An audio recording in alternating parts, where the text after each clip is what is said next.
So you shared a little bit on your perspective on some of these. What do you feel are some successes?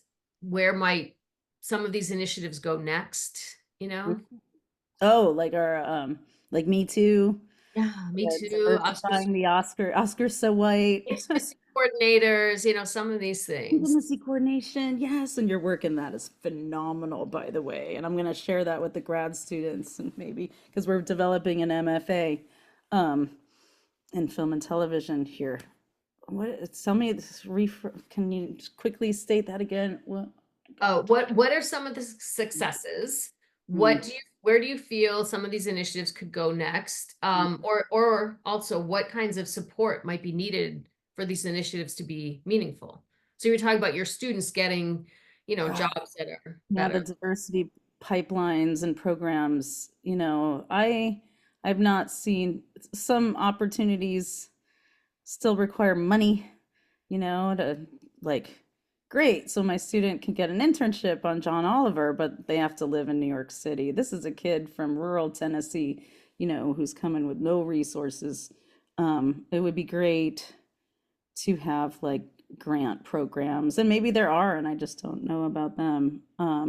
In the South, I think we're kind of isolated in the industry. And I've worked in California, and I think that there's a lot of misconceptions that, we're not smart, we're not capable of post-production in the South, even though, Atlanta's right down the street. And a lot of people who live in Nashville and Atlanta came from New York and California, because they got sick of that, like, lack of work-life balance, and, cost of housing out there is ridiculous.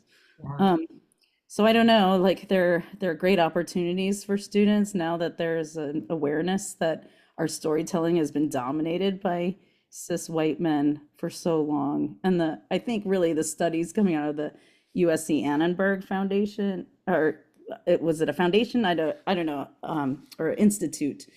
Um, God, those have been really interesting, just to look at the actual statistics of like composition of characters on and off screen, the crew behind the scenes, like what is that makeup in terms of gender, ethnicity. Um, what I Opportunities, I still see so much of the industry run by cis white men, and I'm lucky to have been given opportunities. I'm not a person of color.